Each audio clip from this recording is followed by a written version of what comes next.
দুই ধরনের ব্যক্তির বিষয়ে কথা বলবো। প্রথম জন হলেন যে প্রয়োজনের থেকে অনেক বেশি পরিমাণ ধন উপার্জন করে থাকেন। তার কাছে ততটা ধন থাকে যতটা তার প্রয়োজনও নেই, তারপরেও আরো ধন উপার্জন করতে চেষ্টা করতে থাকেন। সকল সম্ভব চেষ্টা করেন, সকল সম্ভব কর্ম করেন, তা সে উচিত কর্ম হোক বা অনুচিত, তাতে তাদের কিছুই যায় আসে না।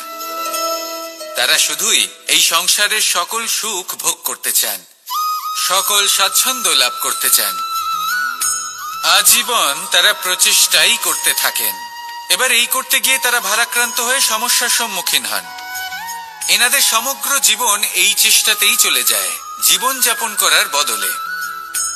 অন্যদিকে আরেকজন ব্যক্তি যিনি জানেন তার প্রয়োজন কতটুকু, আর শুধুমাত্র সেই পরিমাণ ধন অর্জন করেন, তার থেকে বেশি একটুও নয়। উনি যদি দুবেলা খেতে পান, মাথা গোজার ঠাঁই পেয়ে যান, সেটাই পর্যাপ্ত। তাতেই তিনি আনন্দে জীবন যাপন করেন, না কোনো বৃথা চিন্তা করেন, না কোনো বৃথা কষ্ট করেন। এবার আমি আপনাদের জিজ্ঞেস করব, এই দুই ব্যক্তির মধ্যে আপনি কোন ব্যক্তি হতে চাইবেন? বেশিরভাগ মানুষ এটাই বলবেন যে আমরা সেই দ্বিতীয় মানুষ হতে চাই যারা সন্তুষ্ট। কিন্তু যদি মন দিয়ে দেখেন, আপনিও সেই কর্মই করছেন যা প্রথম ব্যক্তি করেন। আপনারা সবসময় চেষ্টা করে চলেছেন, এটাও লাভ করতে হবে, ওটাও লাভ করতে হবে, আমার এটারও প্রয়োজন, ওটারও প্রয়োজন। আপনি অনেক কিছু লাভ করেছেন, কিন্তু প্রশ্ন এটাই যে আপনার কি সেই সবকিছুর প্রয়োজন রয়েছে? এর উত্তর আপনার অন্তর মনে রয়েছে। আপনার মন জানে যে আপনার প্রয়োজন কতটুকু। সেখানে গিয়ে দেখুন। সন্তুষ্টি মানুষকে আনন্দ দেয়। মানুষ যতটা সন্তুষ্ট হবে ততটাই সে আনন্দ লাভ করবে। এবার আপনাকে এই সিদ্ধান্ত নিতে হবে যে আপনি কখন আর কোথায় সন্তুষ্টি লাভ করবেন, কত কিছু লাভ করার পরে সন্তুষ্ট হবেন। এই উত্তর আপনি মন থেকে পাবেন। এই সমাজের চাহিদায় জড়িয়ে নিজেকে বিভ্রান্ত করবেন না। নিজের অন্তরের এই মিথ্যে অহংবোধকে প্রশ্রয় দিতে গিয়ে যদি আপনি এরকম প্রয়াস করতে থাকেন, তাহলে জীবনযাপন কখন করবেন? থেমে যান, শান্ত হয়ে যান, নিজের অন্তর মনে নিমজ্জিত হয়ে দেখুন যে সন্তুষ্টি কোথায়। এই সন্তুষ্টি লাভ করুন। এই মন প্রসন্ন হয়ে বলবে, রাধা রাধা। ক্ষমা একটা অত্যন্ত সুন্দর শব্দ, আমার খুব প্রিয় শব্দ, কিন্তু এই ক্ষমা কখন আর কিভাবে প্রয়োগ করতে হবে সেটা বোঝা প্রয়োজনীয়। এক, যদি আপনি কোনো অন্যায় করেন আর ক্ষমা না চান, ক্ষমা প্রার্থনা না করেন, ক্ষমা চাওয়া থেকে এড়িয়ে যান, তাহলে তাতে আপনারই ক্ষতি হবে। কিভাবে?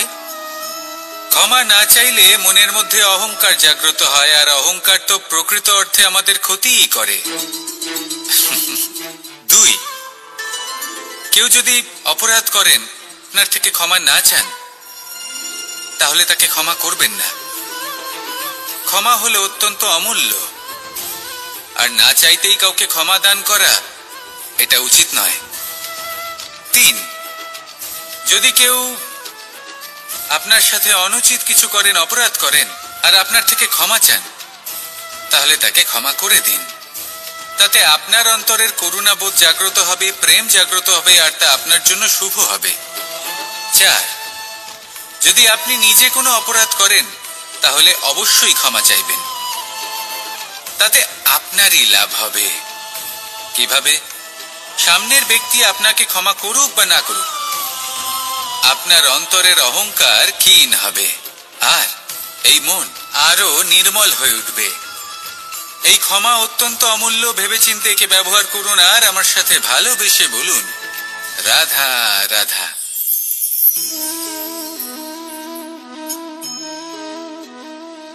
ভোজনের দ্বারাই শরীর পুষ্টি লাভ করে।